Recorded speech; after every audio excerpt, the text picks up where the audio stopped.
What's up, everyone? MK Tom Brady here. So in this video, I want to talk about where are we going to go now that the second Pro Tour event has concluded. After the first event, ECT, there was a balance patch, quote unquote, that was done to the game, and many people are anticipating another balance patch to be done, maybe if not by the end of this year, early next year at the latest. And really, I just want to take a look at what are they even thinking in this game after watching UFA overall.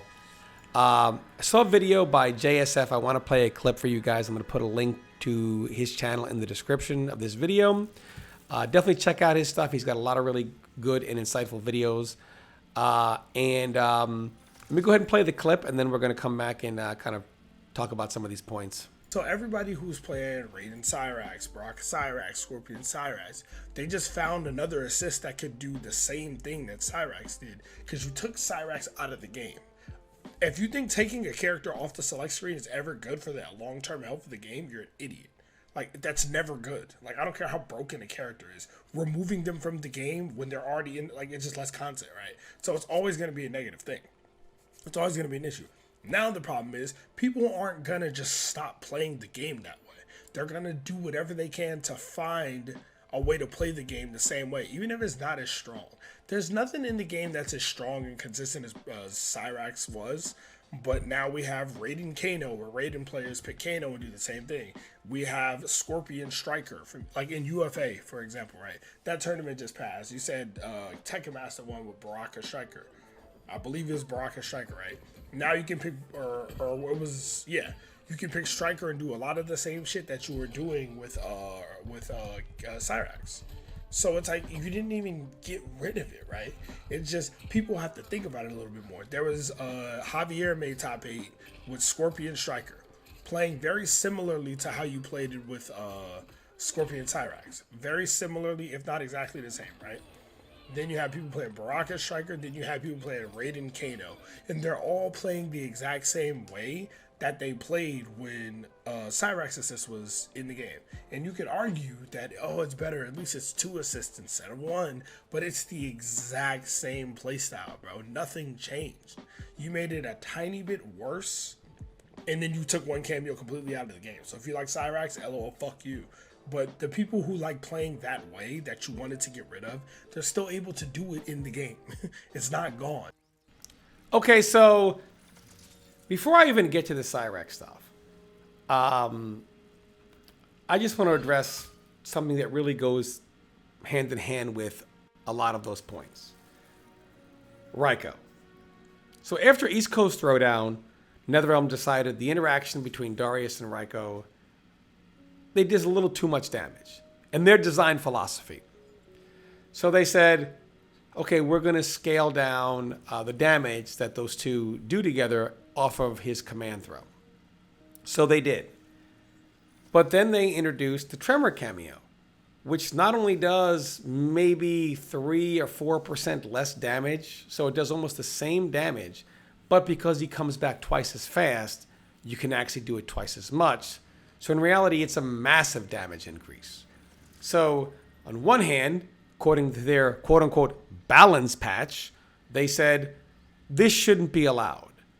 But then turn around and say, actually, we lied. It should be allowed. So now the main reason why Darius was even used, I know VGY used him, but I'm pretty sure he's going to go back to Kung Lao after this with Shao Kahn.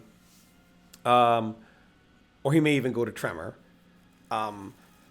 But the Tremor wasn't allowed at this tournament. The whole fact is that they basically removed Darius and swapped Tremor in. So instead of 2 cameos in this instance, now you just have 1. And the same really thing is for Cyrax. See, we have data on these tournaments now. So what was the point of the Cyrax nerf? Was it because, well, we only really see 2 cameos, Cyrax and Kung Lao? Well, we have data. The data at East Coast Throwdown shows that both Cyrax and Kung Lao individually, by themselves, were picked more than every other cameo combined. Now we fast forward to after UFA, and Striker and Kung Lao, although Kung Lao was picked a lot more than he was at ECT, obviously now, they were both picked individually more than every other cameo combined. So what did the Cyrex nerf do? Before I get into that, let me just give you a couple of more things here to think about. So they nerfed Cyrex. Why not nerf Cyrex and Kung Lao, one might say, right? If that's what they were going to do after the balance patch to really fix the problem. For one, they can't nerf Kung Lao because it would be the biggest nerf in fighting game history if they kept the game as it is, because Kung Lao literally powers the entire bottom half of the game. So the middle of the mid-tier all the way down to the worst characters in the game, they only do what Kung Lao does. So if you get rid of Kung Lao, now they do nothing. So they can't do that. So they just said, okay, well, we'll let him live, but we'll put Cyrex into the ground. Now, what is the design philosophy behind this? And this is why NetherRealm never says anything, so that they can never really be held with their feet to the fire on things. Because if they were to say, well, for example, they were to say, well, we just want more cameos to be used, well, then they could just make other cameos do different things or better in certain areas. Because Cyrex, look, he kind of did everything in one, right? He allowed your moves to be safe. He allowed you to steal turns to stay advantage. Allowed moves that didn't launch to launch, and certain armor attacks that didn't launch also became launchers while doing everything that I just mentioned. So he did everything in one. So if the goal was we want more cameos to be played, or let's just say they deemed we don't want the play styles of these characters to do this, like JSF mentioned, well, we don't want players to play like this. So let's take Raiden, right? Raiden will use Kano and Goro here for the example. So let's just say they just said, you know what, we don't want Storm Cell being used, as much as it is. Well, let's just say they said, okay, well, he's just using it way too much. Well, let's go ahead and show this here. He can still do this, and still, keep himself safe or at advantage. So you can still do this. So this is still safe. So he can Storm Cell over and over and over again, keep himself safe. People use Kano because Kano comes back so much faster than Goro. But at the same time, Goro, while you don't get to use him as much, let's go ahead and bring in use Goro here, since we already have him here. Goro still is going to give you the launcher and keep you safe. In fact, also keep you plus. You just don't get to use Goro as much as you use Kano. So they use Kano so that you can Storm Cell more often over and over and over again. Or in other situations where you use Cyrex now, instead they use Striker. They use him. Like he brought up Scorpion, and let's not lie here. Scorpion is nowhere near the top of the game, so let's not, JSF wasn't saying that, but I know some people were trying to make that argument. Not the case at all. But you saw him with Baraka used in a similar method. Nowhere near the same, but still, just, okay, let's just try to, steal turns, make moves safe. It's nowhere near the same as Cyrex, but the play style is still the same. So really, you're still able to play the exact same way. You just sub in. Now, I understand you can use armor and punish it, etc. So there's still ways that you can do things that you couldn't do with Cyrex. But at the end of the day, people are still able to play the exact same way. So what was the design philosophy? What was the balance philosophy? We want to see more cameos used? That didn't happen. We want to see these play styles shouldn't happen this way. That didn't happen. So no possible reasoning they could have used. And it's not even balance, Think about it. If it was balance, Cyrex went from going everywhere. So let's just say, take 1,000 players. Let's say Cyrex was used 700 times out of 1,000. Well, now he's used 0. So there's no middle ground. It's not like, oh, he's used less. He's used 0. So NetherRealm went from all the way up here to all the way to 0. Just like that. That's not balance. There's no balance there. Nothing about their quote-unquote balance patch was balancing. If you don't want characters to play a certain way, then change the way the character plays. If you don't want armored moves to launch, then change that. But of course they can't, because then you have the character Kung Lao who's built around that. They'd have to rebuild the whole character. That takes work. It's just so much easier to just remove Cyrex from the game. And I guess the real truth is they were probably thinking things really won't change, but because it's not as bad as with Cyrex, people will complain less, right?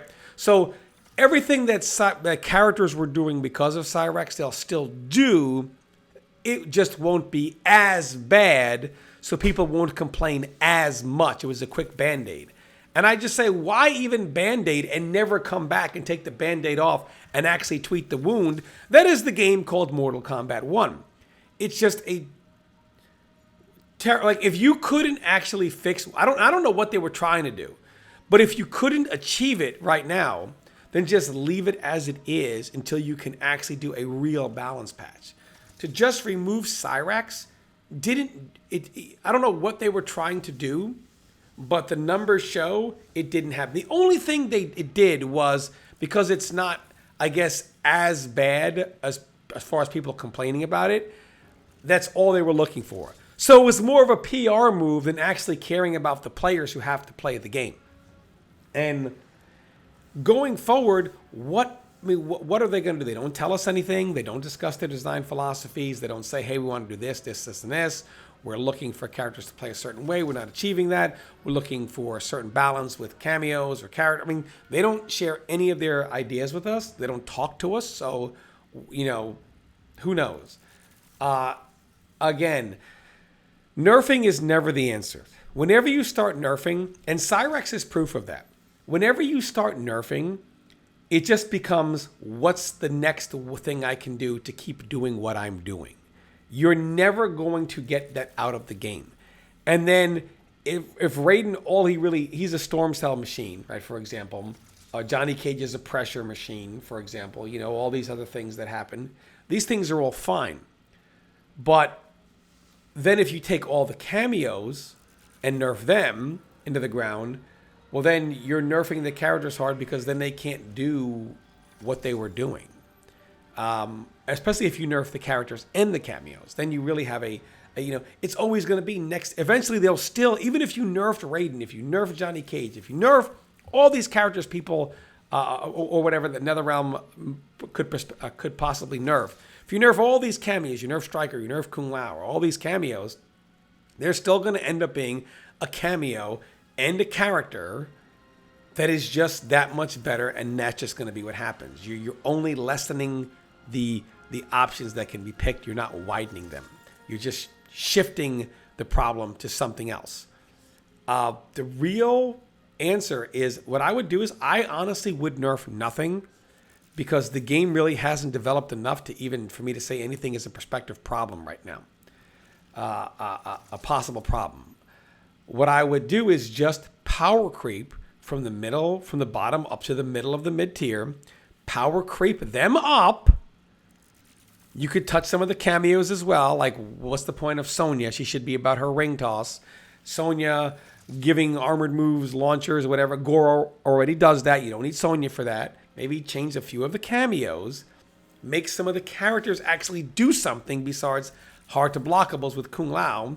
And they might start picking other cameos, and then NRS can have a really good picture of the game. So that's why nerfing is not the answer. It 100% is not the answer at all. Because again, even if they say, oh, we'll nerf the Kano cameo, or we'll nerf Stryker or whatever, well, Raiden will just use Goro. Tanya, who uses Stryker now, will just go to Goro. It's just going to be a switch. Characters that, like Johnny Cage, that use Kung Lao to do stuff, he'll just use another cameo that does something similar, possibly Kano. Eventually, if you end up nerfing everything, you end up with nothing. And there's still, even if you nerf it all, still going to be something that is head and shoulders above everything else. So hopefully NRS does the right thing. And I would probably say they should do it soon.